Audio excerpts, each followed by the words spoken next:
लग्नामध्ये गेल्यानंतर पंक्तीमध्ये वाढल्या जाणारी आलू वांग्याची भाजी प्रत्येकाला खूप छान वाटते. मग हीच भाजी घरच्या घरी कशी बनवायची हे जर तुम्हाला शिकायचं असेल तर हा व्हिडिओ शेवटपर्यंत नक्की बघा. भाजी बनवण्याची पद्धत अतिशय साधी आणि सोपी आहे. भाजीची थोडीशी पूर्वतयारी आपण करून ठेवली की अगदी 5 ते 10 मिनिटांमध्ये आपण ही भाजी नक्कीच बनवू शकतो. चला तर मग व्हिडिओला सुरुवात करूया. ही भाजी बनवण्यासाठी इथे मी 5 वांगी वापरलेली आहेत आणि 1 बटाटा आपण ही भाजी बनवण्यासाठी वापरणार आहोत. वांगी आणि बटाटी सर्वात आधी स्वच्छ धुवून घ्यायची आणि नंतरच कट करायची. वांगी आणि बटाटा मी थोड्याशा मोठ्या आकारामध्येच कट केलेला आहे आणि यामध्ये पाणी टाकून घेतलेलं आहे. पाणी यासाठी टाकायचं की यामुळे आलू आणि वांगे काळे पडत नाहीत. आलू आणि वांग्याला असलेली माती या पाण्यामध्येच विरघळून जाते. यासाठी कट केल्यानंतर वांगे आणि आलू पाण्यामध्ये 5 ते 10 मिनटं ठेवून घ्यायचे. सर्वात आधी कढाईमध्ये आपण 1.5 पळी इतकं तेल टाकून घेऊया. ही भाजी मी 5 व्यक्तीसाठी बनवत आहे. यासाठी 1.5 पळी इतकं तेल घातलेलं आहे. तेल छान गरम झाल्यावरती त्यामध्ये 1/2 टीस्पून मोहरी छान अशी तळसून घेतली आणि नंतर 1/2 टीस्पून जिरे टाकलेलं आहे. नंतर 4 ते 5 कढीपत्त्याची पानं टाकलेली आहे आणि नंतर वाटून घेतलेली हिरवी मिरची आणि अद्रक लसणाची पेस्ट यामध्ये आपण टाकलेली आहे.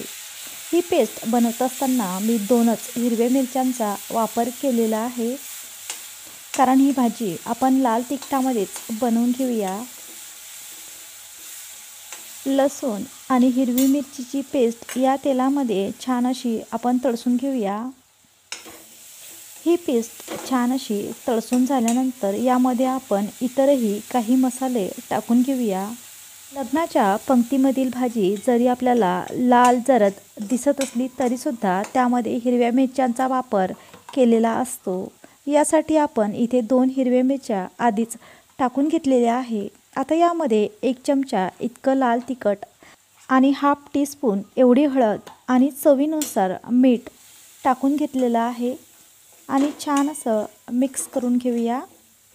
कुठलीही भाजी बनवत असताना मसाले तेलामध्ये छान असे तळसून घ्यायचे, म्हणजे भाजीला तर्री अतिशय छान येते आणि भाजी दिसायला सुरेख दिसते. आपला मसाला पूर्णपणे या तेलामध्ये तळसला गेला आहे. आता यामध्ये वाटून घेतलेला खोबरं आणि कांद्याची पेस्ट टाकून घेतलेली आहे. इथे मी ही भाजी 5 व्यक्तीसाठी बनवत आहे. यासाठी आपण 1 टेबलस्पून इतका हा मसाला वाटून घेतलेला आहे आणि हाच मसाला आपण यामध्ये टाकलेला आहे. सर्वात आधी कांदा आणि खोबरं भाजून घ्यायचं आणि नंतर मिक्सरच्या पॉटमध्ये बारीकसर वाटून घ्यायचं. हा मसाला छान असा तेलामध्ये झाल्यानंतर मिक्सरच्या पॉटमधलं पाणी आपण यामध्ये टाकलेलं आहे. अर्धा कप इथे आपण पाणी वापरलेलं आहे.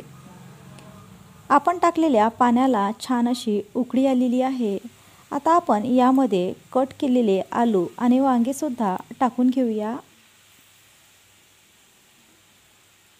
बघू शकता आलू आणि वांगे मी अशा पद्धतीने कट केलेले आहेत.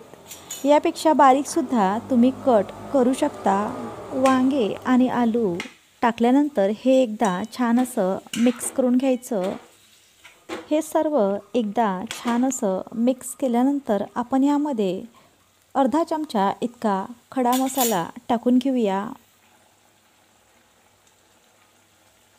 भाजीला छान अशी उकळी येत आहे आणि आपण यामध्ये मसालासुद्धा घातलेला आहे. पुन्हा एकदा छान असं मिक्स करून घेऊया. पंक्तीमध्ये जेव्हा आपण आलू वांग्याची भाजी खातो तेव्हा तुम्ही बघितलं असेल की यामध्ये फोडीसुद्धा मोठ्या आकारामध्ये कट केलेल्या असतात. म्हणून आपण इथे सुद्धा फोडी मोठ्या आकारामध्ये कट केलेल्या आहेत. ही भाजी तुम्हाला कितपत पातळ हवी त्यानुसार साईडने पाणी गरम होण्यासाठी सुद्धा ठेवायचं आहे. इथे मी साईडला पाणी गरम होण्यासाठी ठेवलेलं आहे. भाजीला छान अशी उकळी आल्यानंतर यावरती आपण झाकण ठेवलेलं आहे आणि छान अशी एक वाफ काढून घेऊया. भाजीला पूर्णपणे एक वाफ आलेली आहे. आपले आलू वांगेसुद्धा छान असे थोडेसे मऊ झालेले आहेत. आता आपण यामध्ये गरम केलेलं पाणी टाकून घेऊया. पाणी गरम टाकण्याच्या आधीच गॅसची फ्लेम थोडीशी कमी करायची आहे आणि नंतरच यामध्ये आपल्याला पाणी टाकून घ्यायचं आहे. कारण इथे भाजीसुद्धा गरम आहे आणि यामध्ये आपण गरम पाणी टाकत आहोत. यासाठी ही वाफ हातावर येऊ नये यासाठी गॅसची फ्लेम अतिशय कमी करायची आणि नंतरच यामध्ये आपल्याला गरम पाणी टाकून घ्यायचं आहे. गरम पाणी टाकल्यामुळे भाजीला लवकरच उकळी येते आणि यामुळे आपला फार जास्त वेळ ही भाजी बनवण्यासाठी खर्च होत नाही. इथे मी आवश्यकतेनुसार पाणी टाकून घेतलेलं आहे. तुम्हाला भाजी कितपत पातळ हवी त्यानुसार पाणी तुम्ही कमी जास्त करू शकता. इथे मी 1 कप पाणी वापरलेलं होतं.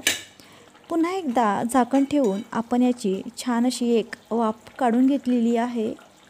वाफ काढून घेतल्यानंतर आपला बटाटासुद्धा मऊ असा शिजलेला आहे. आता आपली भाजी पूर्णपणे तयार आहे.